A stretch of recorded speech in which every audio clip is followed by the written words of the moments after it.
everybody, welcome back to Exponential Finance, the podcast covering finance, technology and innovation, from our home in Japan and beyond. Kim Schumacher is a lecturer in Sustainable Finance and ESG at the Tokyo Institute of Technology.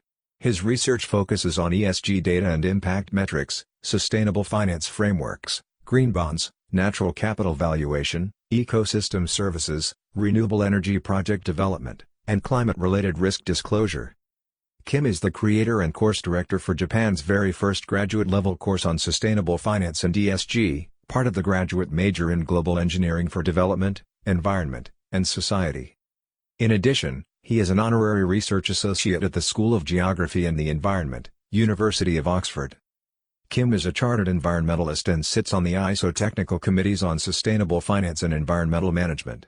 He also is a member of the technical working groups of the Climate Disclosure Standards Board, the Climate Bonds Initiative, the ICMA Green Bond Principles, and the Green Finance Network Japan. And now, please welcome Kim Schumacher, lecturer at the Tokyo Institute of Technology. Hi Kim, welcome to the show. Hello, thank you for having me. You are a very deep expert in ESG. From your resume, you studied a regular law degree, obtained that in Luxembourg, and then you went on to do that in the environmental context and basically have been focusing that now for about a decade. Yeah, just a small clarification. So I'm originally from Luxembourg. I did obtain my law degree in France, and then went on to an exchange in the UK. And then once I finished my regular law studies, I was able to get a scholarship and go to the United States. And that is where at UC Berkeley, I studied environmental law. And that was around the time when the Fukushima Daiichi nuclear power accident, the triple disaster in Japan happened. So around 2011. And that got me really interested in energy issues. And then after finishing my law studies in the United States, I felt that I want to delve deeper into the science elements behind it and the technology related elements, for example, renewable energy, because I was very interested in how Japan would manage the loss of nuclear power capacity basically overnight. That is when I decided I want to study more about renewable energy, and I wanted to go away from law. I also wanted to get more interdisciplinary knowledge. So I basically shifted from social science to natural science. I took the entrance exam at the University of Tokyo and started my PhD in environmental science, centering around environmental impact assessment data of large-scale renewable energy projects, notably wind and solar, not only in Japan, but in other OECD countries as well. So that is how I basically came around to the entire environmental policy angle, but also environmental science, the much more natural science-driven aspects of, for example, sustainability. After I graduated from the University of Tokyo in Japan, I was able to get a postdoc position in sustainable finance at the University of Oxford. And that is how I came in contact with the financial sector, with sustainability and finance and how it relates to financial decision-making. That also naturally led me to innovation, because talking about sustainable finance, and some of your listeners might already heard ESG, environmental, social, and governance inspired, or ESG investing. So basically investments that take into account ESG factors. So we're trying to not only address or mitigate risks that come from climate change and environmental degradation or social instability and governance related issues like corruption, but also try to look at what are the opportunities, basically taking on a much more proactive environmental position as a business. Are there any active benefits in terms of, for example, returns or revenue that come with that? And that is basically what I'm now focusing on, having come back to Japan in late 2019 to start a position as a lecturer here at the Tokyo Institute of Technology, where I do not only do teaching, but also do research. So that is a little bit of my track record so far. And I have my hands in a lot of pots. For example, I'm part of several bodies, not-for-profit bodies, but also several institutional regulatory bodies. For example, the International Standards Organization or the Climate Disclosure Standards Board, where I discuss about how should companies report risks? What is the role of data? And what is the role of, for example, promoting innovation that helps us also promote sustainability at the same time? And that is basically where I act and where I navigate my activities.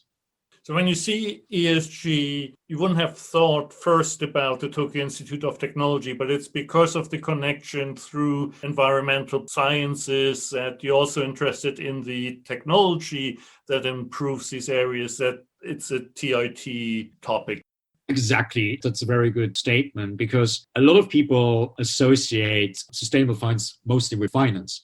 However, what has not been emphasized enough up to this point is that you also have the term sustainable in sustainable finance, or ESG also has the environmental aspect, ESG investing. So that is what we call non-financial elements. And non-financial elements, they need to be science-driven. We need to basically show proof of that there's a tangible impact in the sense, because otherwise it becomes what is known as greenwashing. So institutions or governments saying that they have a positive environmental impact or positive impact on sustainability, on sustainable development, without actually being able to prove that that is actually the case. And that is where marketing often becomes more important than actual action. And that is basically where science becomes a very important part, because if you look at science, for example, in terms of how scientific publishing goes, for example, you have the peer review process.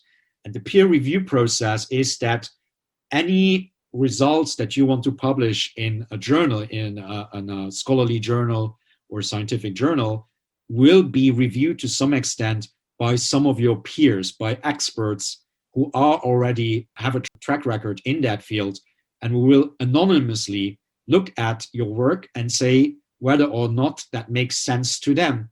And that acts sort of as a quality framework, a quality mechanism that allows the most poorly researched, poorly justified, or poorly explained results not to be published unless you provide additional data, or unless you are able to explain your results in a better way that becomes more comprehensive.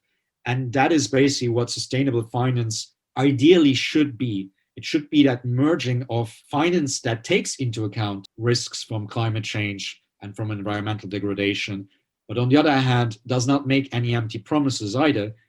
It's actually finance that reports, that measures, reports, and properly verifies any of its potential impact, so that we are sure that we have certainty that was actually promised is actually also occurring. And that is where basically science becomes very important. And that is something that I pursued through my research, through my teaching, and through my engagement with the industry in order to foster that to a much larger degree. If you take the scientific approach on the one side, and there's finance or maybe specifically accounting on the other side, accounting seems to be anything but scientific. It seems to be more for a creative art where you can take quite a few latitudes of freedom in how you interpret the data, how you classify it, and you can come up with earnings before anything, right? Earnings before COVID at the end of the day, and declare anything that you don't like, non-recurring events, and then you come up with a number that looks good. And maybe that is part of the reason that the markets are where they are, where the reality seems to be a bit different. But wouldn't it be nice to have a more scientific approach to accounting? I would certainly agree so. And there are definitely a few initiatives currently on the way in that space. For example, you have the International Accounting Standards Board and the IFRS, like literally the most common framework in terms of global accounting standards. They are now in the process of trying to collaborate with other organizations, such as, for example, the Global Reporting Initiative, the Climate Disclosure Standards Board, the Carbon Disclosure Project, and the Sustainability Accounting Standards Board. Those are the 5 that now IFRS tries to intensify some of that collaboration in order to say what should be the standards. Because again, as you mentioned, accounting often depends on what sort of rule you apply in a certain case. And it sort of leaves a lot of room for interpretation, how a certain situation should be evaluated, and then apply the accounting rule in a specific way. And again, it can often be laid out to the benefit and in 2 various different ways, depending on what is the situation of the one who is doing the accounting and what is the specific context. Of course, also in sustainable finance, or in terms of reporting in the sustainable finance area, you also have to some extent that flexibility, because similar to traditional accounting, you also have the element of materiality and how material is something to a certain organization. For example, climate change can affect different organizations and different sectors in very different ways. So, or last year there was a Korean movie called Parasite, which won the Oscar. And within that, there was a scene that was very relevant to climate-related materiality or environment-related materiality. Is there was a very strong rain shower in the movie. And you have a rich family which lives uphill, and you have a poor family which lives downhill.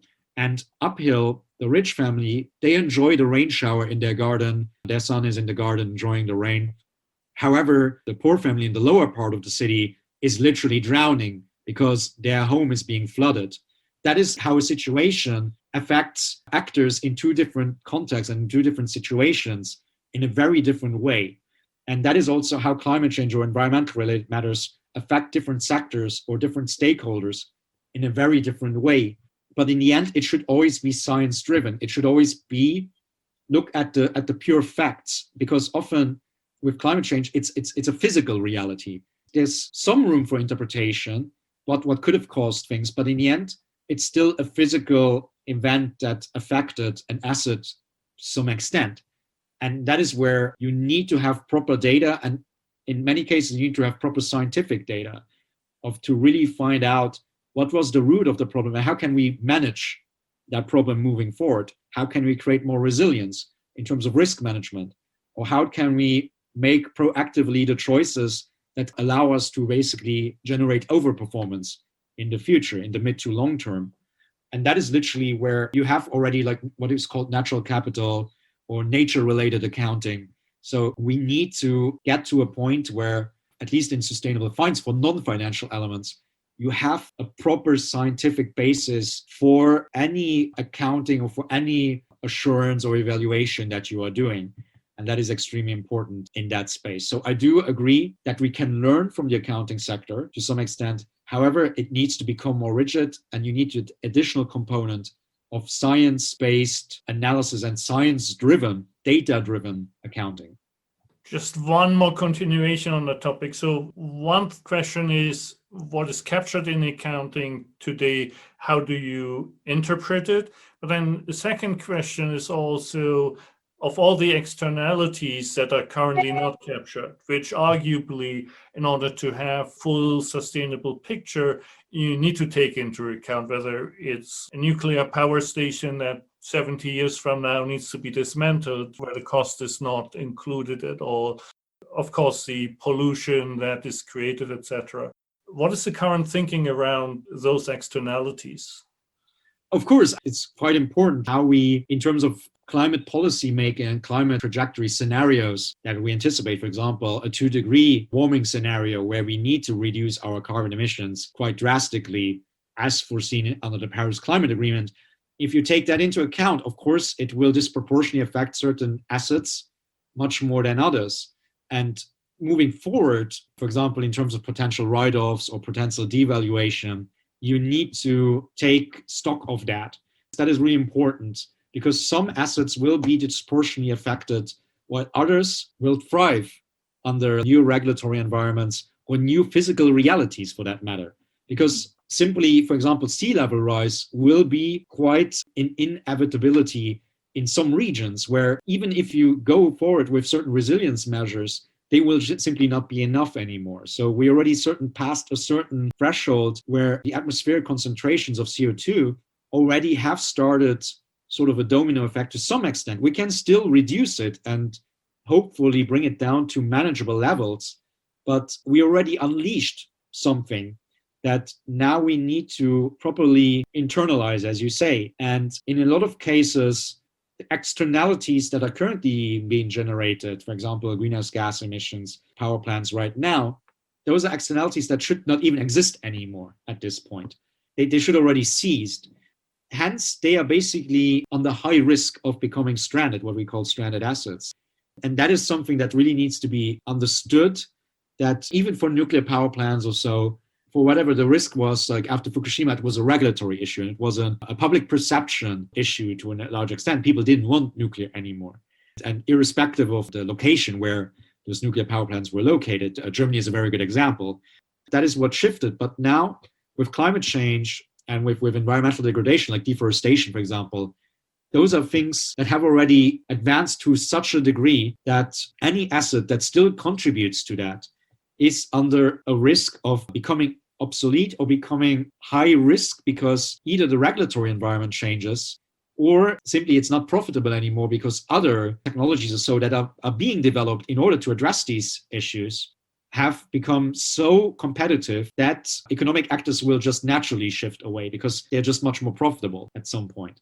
That is what we're seeing, for example, with wind power in the United States. Wind power is highly competitive, especially in the Midwestern states and in the Great Plains.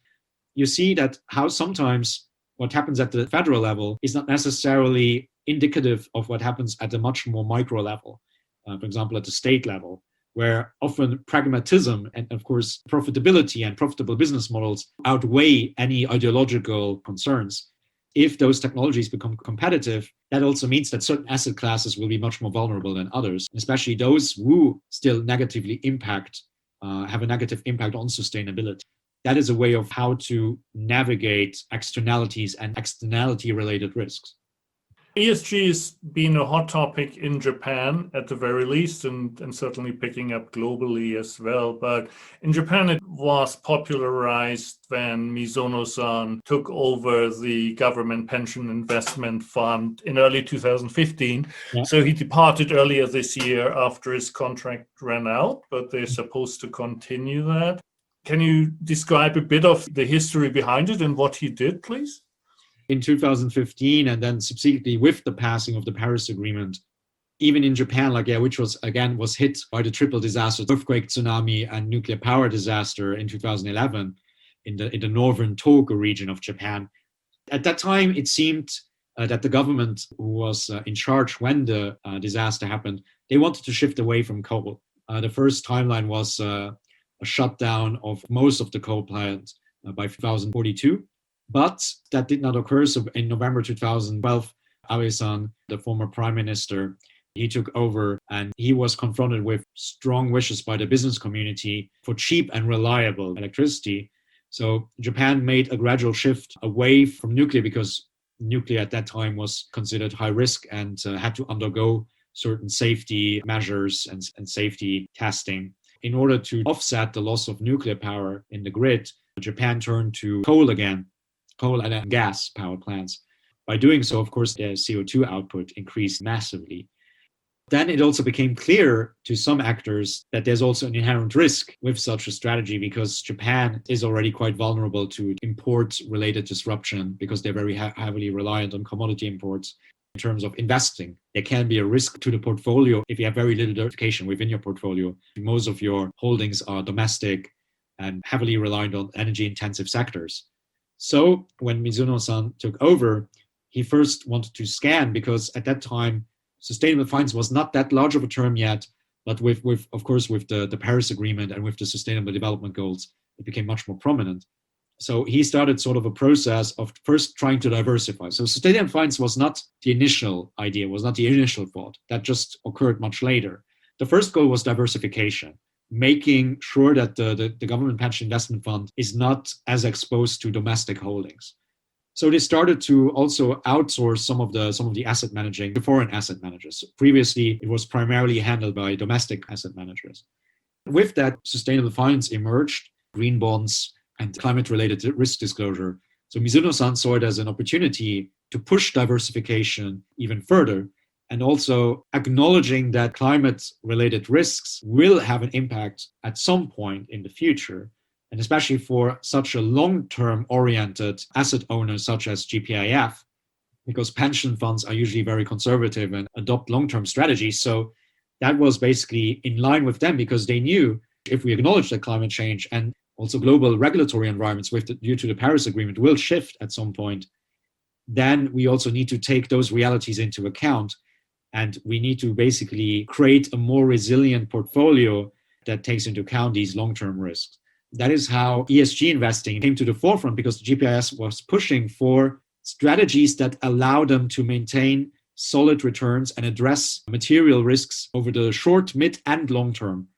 And that is when ESG became a way of dealing with those long-term physical and transitional risks that emanate from climate change and from environmental ESG-related risks. And that is what he tried to push by also, for example, subscribing to certain indexes, hiring certain asset managers with a specific mandate, take account of ESG, screen for ESG risks, certain reports. Green bond collaborations were pushed with, for example, large multi-development banks. So that is how the GPIF acted as a catalyst for everything, because they have so much power, because the assets under management are just so large, their holdings are just so large that they have tremendous power.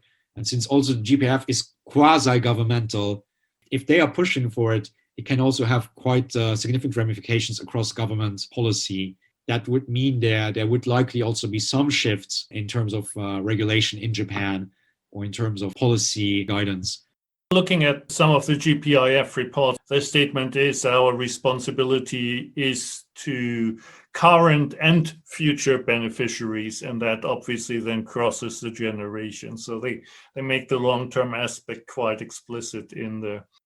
When you look at the impact that he had or GPIF had by making that switch and that diversification, do you think they have been successful yet in Japan specifically? It depends on what the metrics for success are and what core indicators you're looking at.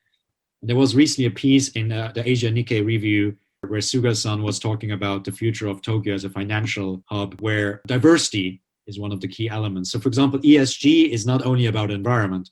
If we're talking about society at large and also providing for future beneficiaries, it is also about competitiveness. It is also about innovation, which also go along with the theme of sustainability.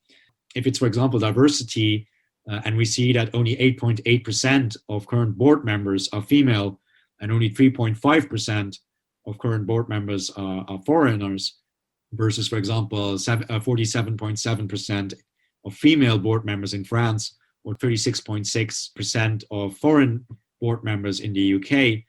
I think there's still a long way to go in order to achieve that. It shows that the GPIF certainly has impact. And if we see, for example, in the environmental sphere, that Suga-san, the new prime minister, recently announced that by 2050, Japan wants to become a net zero economy, that are hopeful signs. What was the role of the GPIF in that, in order to stimulate some of these discussions, or that it actually had a direct impact on those decisions? It's hard to say. There's probably discussions that you and me are not involved in that we do not know behind the scenes, but I can imagine that what the GPIF does, it will not be ignored. Let's put it like that. To what extent it shapes domestic policy is hard to tell, or whether domestic policy shapes the decision-making of the GPIF, how far that goes. I do believe it created a positive way of keeping ESG and sustainability in the news and in the discussion in the financial sector and across the investor community. It created sensibility around some of these terms that previously a lot of people in the financial sector never came across: ESG or climate-related risk disclosure. The GPIF produces solid research, and they do collaborate to an extent that they want to popularize some of these principles, but also financial products that integrate these principles. So I do think GPIF was able to make a difference. So when you started laying out some of your interests, it was also about the data collection, making sure that there's data consistency, the data is reliable, etc. For anybody who's been involved with this type of data, is a Sisyphus type task. There's lots to be done, especially if you want to apply it globally. And how far do you think have we come? In terms of environmental data, its crucial role to actually implementing sustainable finance strategies or ESG investment strategies cannot be overemphasized. It's really that crucial. And one of the problems is that in the past, and still in a lot of areas, producing high quality data is expensive and it takes time, especially because environmental processes are usually slow moving. If we look already at just, for example, forest growth, we're not talking about years, we're talking about decades already. And in this fast-moving environment, people expect data very quickly and they want data very quickly. And that often does not necessarily align with how natural processes work. And that is, I think, one of the things that is hardest to come by. So you have data sets that are usually produced by the government that were already collected over decades in the past, like, for example, biodiversity data or so. But still, the government can only do so much due to the immense lack of data, be it biodiversity, be it anything relating to deforestation. That is really the crux, because if you want to have quality, consistent data, you need to carry it out not only for 1 year and then it's a one and done. You need to do it on a permanent basis. Often societies as well as companies, stakeholders are not willing to provide those funds to carry that out consistently. That is one of the barriers. So it's often like, it's considered cumbersome, lengthy, and expensive to produce high quality environmental data in a lot of areas. However, that being said, technology serves as instrument to alleviate some of these issues, because we already now have lots of satellites in the orbit that basically monitor a lot of different environmental factors, emissions, of course, being one of the main ones. But even for a lot of emissions where you would think technology is already refined for decades, no. For example, for methane emissions that have a huge role to play, for example, in gas wells, oil wells, and even coal wells, but also in agriculture, methane emissions. Until 2019, it was extremely hard for satellites to capture small level methane emissions in the atmosphere and specifically pinpoint the location where those emissions occurred, because the particles of methane are much finer than, for example, for CO2. It's much harder to capture them, and the sensors need to be much more sensitive. What did that lead to? It led to, for example, a lot of gas well operators in the United States, for example, that in the past did not properly report their methane emissions, can now be caught due to satellite technology being able to properly track and monitor methane emissions. So what happened after those news were reported? Suddenly, a lot of gas well operators started to report their emissions quite adequately, because previously either they did not have to report them because the government didn't compel them to, but now they can be proven, they can be associated with certain assets in terms of geography. It's pretty easy to find out who is operating that gas well and then say, like, yeah, you are not reporting that. We as investor, we do not feel comfortable, like, yeah, because your operations contribute to climate change to a much higher degree than we initially thought. So in terms of operating an ESG aligned portfolio, we don't want you anymore. That is where technology literally makes a difference. Another element is, for example, AI and blockchain. As they become more refined, they help extrapolate data much better due to algorithms being able to fill in gaps via artificial intelligence, via AI, via machine learning, in terms of reporting data, natural language processing, scanning data, and dealing with big data, these massive amounts of data, organizing them and basically separating the garbage from the valuable data has become a little bit easier. The problem still at the root is the lack of raw data, but technology certainly is now helping to alleviate some of these issues. And the satellite one is one of the most obvious ones. They also help, for example, track deforestation in a much better way. For example, in the Amazon as recently, or the bushfires in Australia last year. That is very important to bear in mind. I would be lying if I said there's no data problem at this point, because the lack of data, the lack of consistency, the lack of reporting is still ongoing and lead to, for example, in terms of those who use that data, ESG rating agencies or ESG labeling agencies who rely on ESG ratings or scores, they often find themselves with very divergent scores, because due to the data not being solid enough and such large gaps, it basically comes down to the methodology that these individual, ESG data providers or ESG service providers use. And that is often a human element, very subjective element plays into that. And that leads to largely disparate ratings. Sometimes the same company, like Tesla, for example, which gets very different ratings depending on the ESG rating agency. And that makes it very hard for investors to properly evaluate what company is actually worth investing in. You see these press releases from major global banks who say that we're not giving loans out anymore for things that are bad for the planet.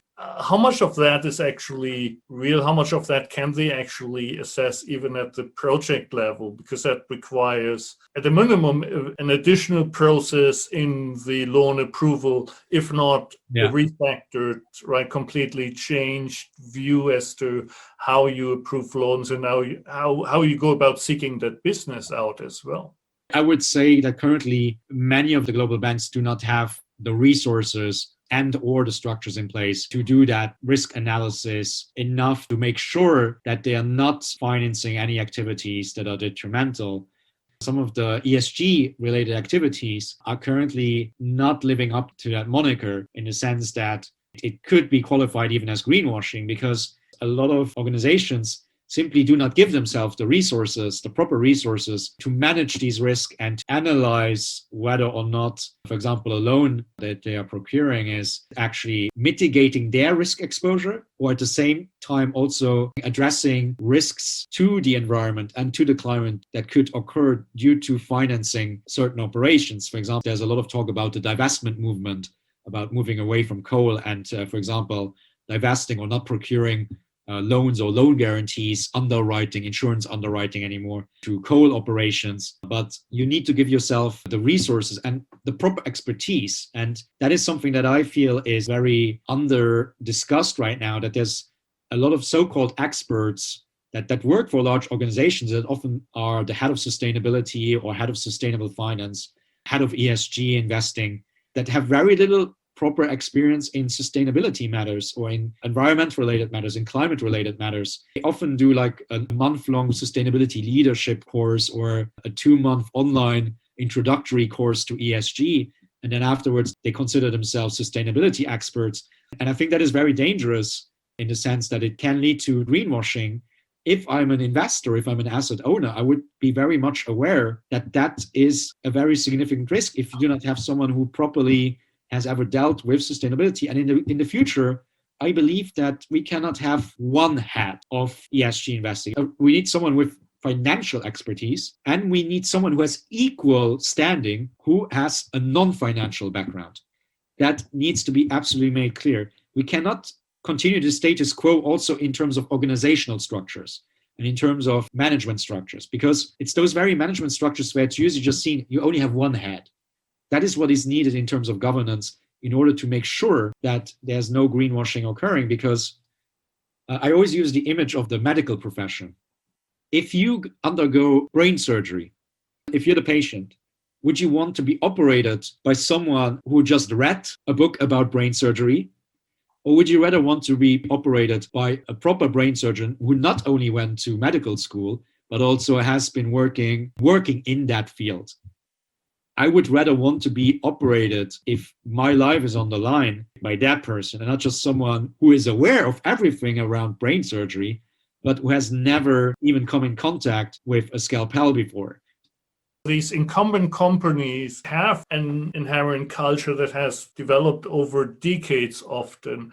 And now are all these new things popping up, and we're creating appendices of everything that attach to the main body, but sit somewhat remote. So you got the chief sustainability officer, you got the chief innovation officer and an innovation center, you've got the chief diversity and inclusion officer, and it's just not part of the mainstream culture of that company. It sits on the outside, and maybe I should go as far as saying just the boxes tick. The moment you create it as a separate function, it always has the risk of giving the rest of the organization an excuse to say they are responsible for that. While if you were to create a company from scratch today, you would take all these things, mesh it together with everything you know about leadership and management, and bake it into one consistent, coherent culture. And that doesn't work well for the incumbents. I think so. And there was a very interesting study. I do not fully remember the exact details, but I think it went along the lines of that a majority, an overwhelming majority of board members that are assigned to sustainability have no proper knowledge of sustainability. That really goes to show that we still have a long way to go in terms of making sustainability sort of like a staple of any board level, like decision making, especially informed decision making, because a lot of boards, they assign someone to sustainability, but it just goes that far. You also need to basically have the underlying knowledge and the underlying expertise. So you need to appoint people to boards that have that expertise, that have that knowledge. In Japan, no change will occur unless there's a change of mind at the top. And that is why it was so important that Mizuno-san of the GPAF was fostering that change, because he was able to change things that really led to positive change. I would want to finish on that note is that through leadership leads to change. But you need to have people who first acknowledge that there's a problem in the first place, or that there's a challenge in the first place, and provide the adequate resources and also some freedom to those who select to implement said measures to manage that. And only then, if really at the top of boards, of company boards, or at the the regulators and the government, I hope that now, like with some of these announcements, that those are sincere announcements. If that is followed through, I think we will see real change that will make a lasting impact. So the opportunity is there, it needs to be taken. Exactly. I think the opportunities are manifold. And I would also urge any one of your listeners to also promote diversity and engage in collaboration. We need interdisciplinary collaboration. We need the technology sector to collaborate with the financial sector, collaborate with the scientific sector, with academia. We need much more because the challenges are just so complex. So it's not enough that everyone remains in their corner and tries to develop their own solutions to a problem that cannot be solved in isolation. That is really the takeaway. If you do collaborate, if you do stimulate, if you create an open environment, if you build the structures that allow for that to happen without too much top-down interference, that is really where the solutions can occur. The regulators are still important, but it is very important for innovation to happen. You need to promote diversity and you need to promote open environments, because mandated innovation is very hard to sustain, because mandated innovation is the opposite of innovation. For innovation to happen is also you need to disruption allowed to happen. If you do not allow disruption, if you do not allow the status quo to be broken up, so those structures that currently exist, if you don't allow those to be broken up, if you just want tiny modifications of the existing status quo, that will not lead to the fundamental innovation that Japan is seeking, for example, with its fintech innovation, FinCity, becoming the next financial hub. That will be very difficult to achieve. Leadership requires the willingness to allow disruption and innovation to happen. And I think that is a very good takeaway for this episode. Thank you very much, Kim. Thank you for having me once again.